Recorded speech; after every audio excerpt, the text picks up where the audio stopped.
Mr. President, Senator from Oklahoma. I've already asked unanimous consent that I be recognized for such time as I may consume. And this is what I want to do, Mr. President. Something happened today that is deeply troubling to me.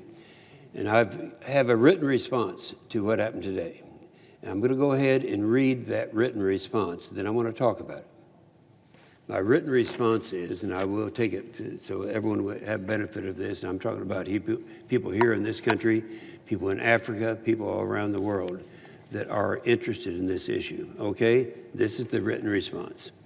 I think all the countries should recognize Israel and applaud the President's unprecedented efforts to foster recognition between Israel and the Arab nations through the Abraham Accords.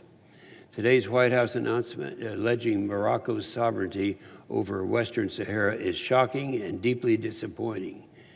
I'm saddened that the rights of the Western Saharan people have been traded away.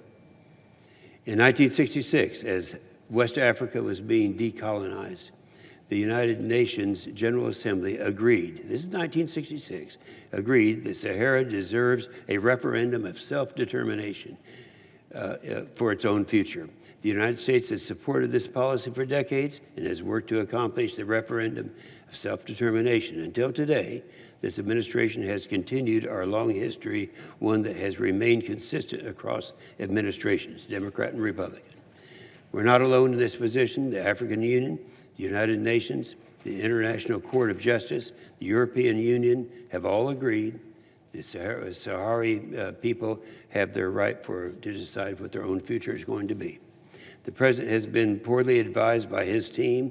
He could have made this deal without trading away the rights of the voiceless people. During my most recent visit to the Sahrawi refugee camps, I visited with children that lived there. They were joyous, happy, ordinary children who didn't know yet that they were part of a frozen, forgotten conflict where their hopes and freedoms were dying a cruel death. I'm thinking about them and all the Sahrawis today. I won't stop fighting for them. I won't let the world forget them. Today's announcement does not change the United Nations or the EU positions, nor charter of the African Union, nor the opinion of the International Court of Justice. A referendum must still happen. I urge these organizations to stand strong and to support Western Sahara's right for self-determination, and I'm confident the United Nations, the United States will be able to return to the policy that we've had since 1966. Well, let me tell you what this is all about. Since the colonization period in Africa, when different countries had colonies there, Spain was the colony that had the colony of the land that's in question today. It was called the Spanish Sahara area at that time.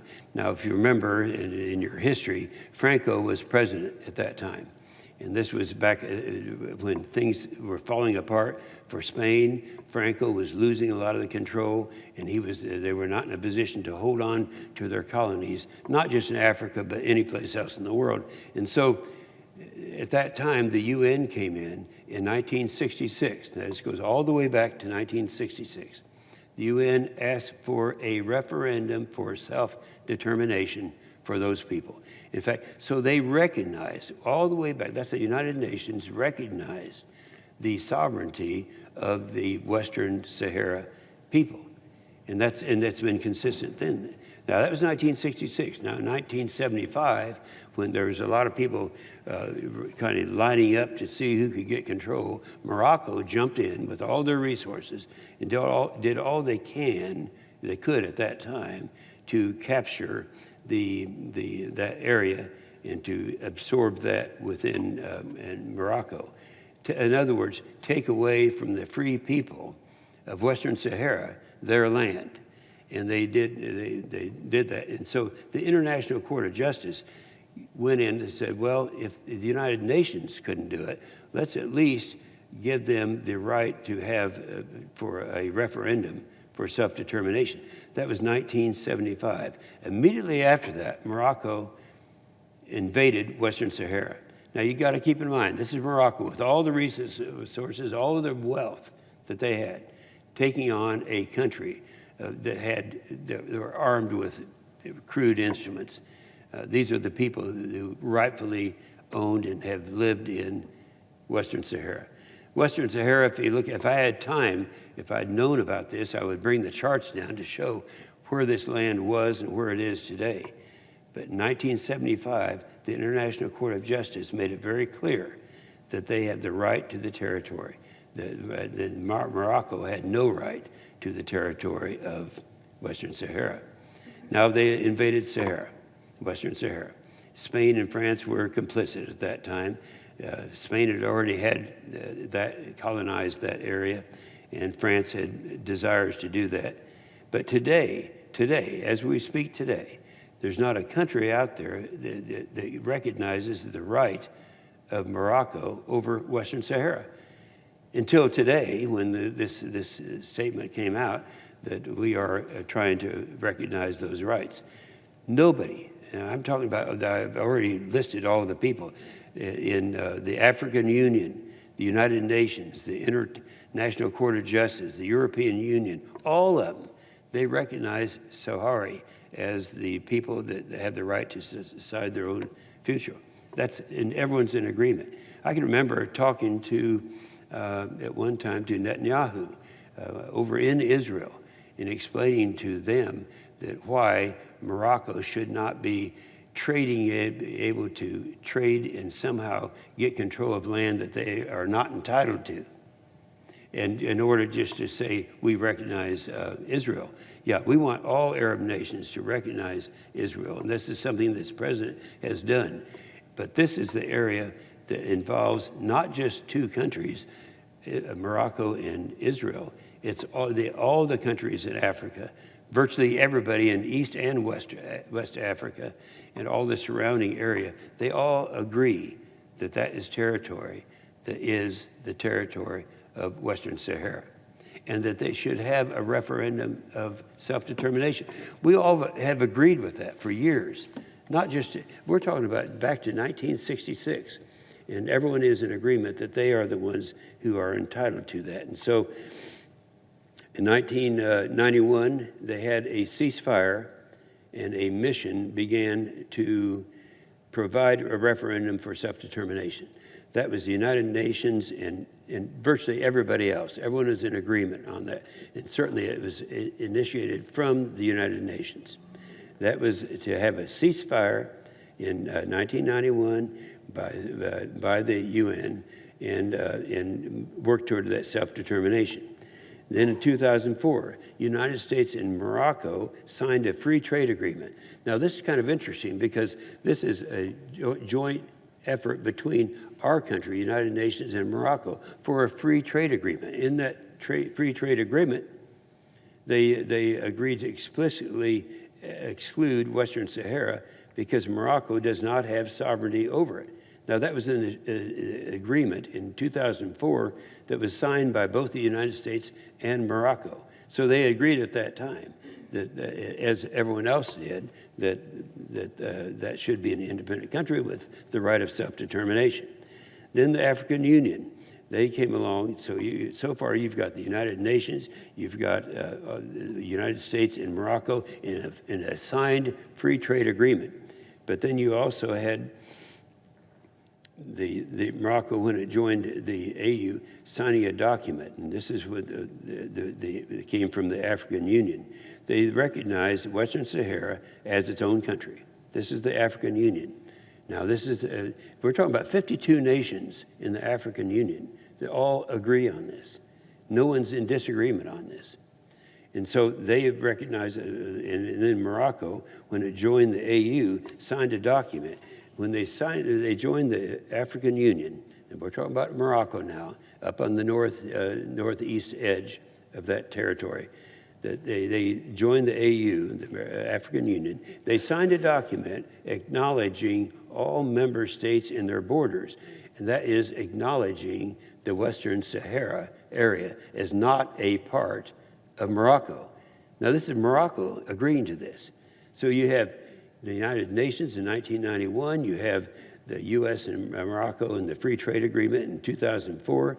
You have an agreement explicitly stating where those lines should be. Then you have the African Union coming along and recognizing and this is all of the countries, the 52 nations in the African Union. So they have all of them in agreement with this. And South Africa is the present chair of the AU, and one of their priorities is to resolve the Western Sahara issue. Now, all of that happened prior to today, and as I say in my written statement, I really believe, I know that our president has a big heart. I've argued for him and to benefit him the various times that we've had conflicts out there. And one of them, when they came out with a statement, they're going to immediately, this is a couple of years ago, move the people out of Germany, move them back to the United States. It's going to be done before the end of the year. And I made the public statement. That was not the president talking. That was a policy that came out of the White House that I seriously doubted that he even knew about and certainly would not agree with, because one thing the president's compassionate about is the families. You can't just up the families that were stationed in Germany and move them back to the United States, the kids in school and all these things. He is a compassionate person. He's the first one in line to take care of our troops every time there's a problem. And this is the same situation.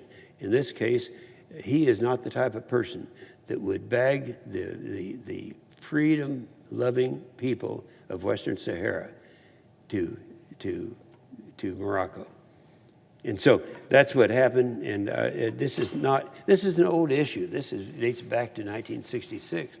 I can remember, and this is highly unusual, as a member of the United States Senate, there was a hearing in the House. This is about maybe 5 or 6 years ago. And I I asked to be a witness in that hearing. And the hearing was about Western Sahara and Morocco. Now keep in mind, Morocco is a very wealthy country.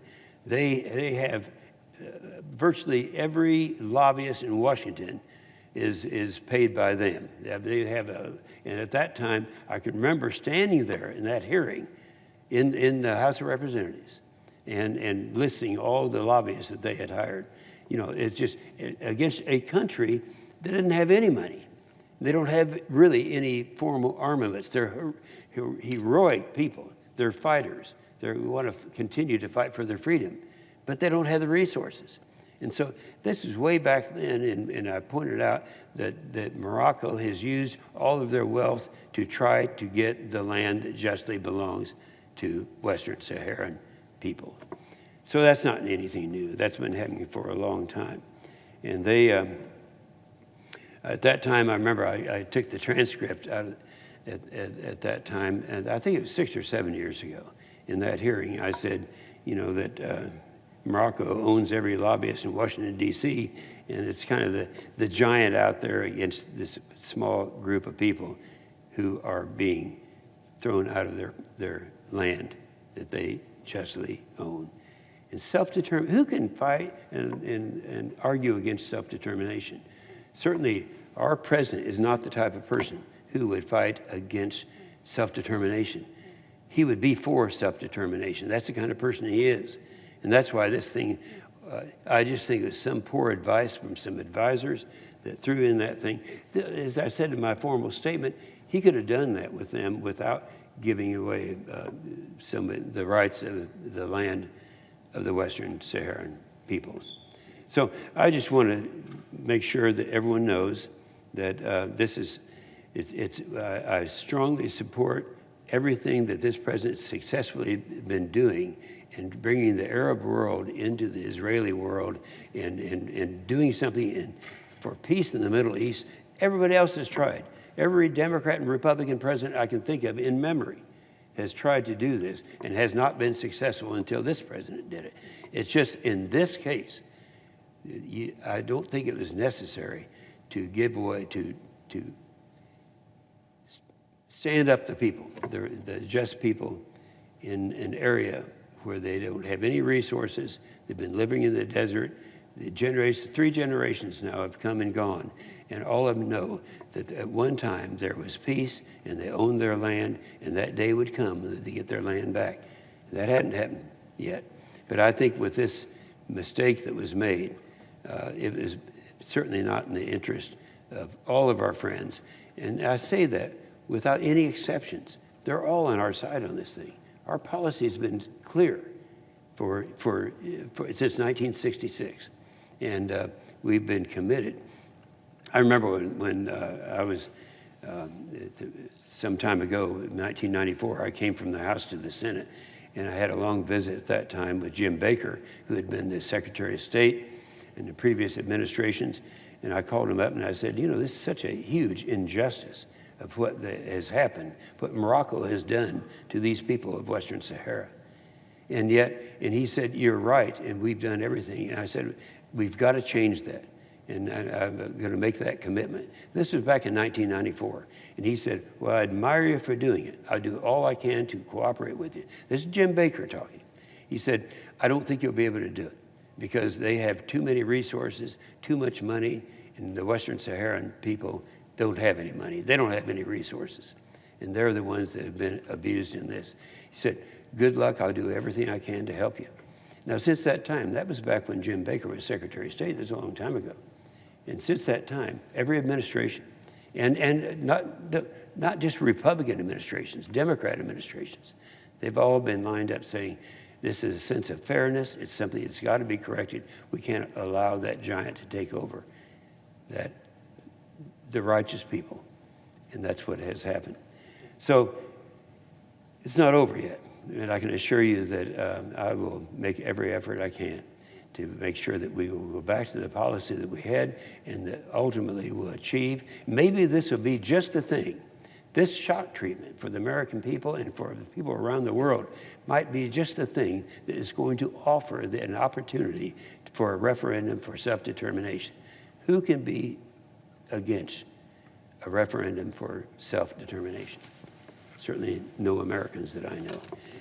With that, Mr. President, I yield the floor.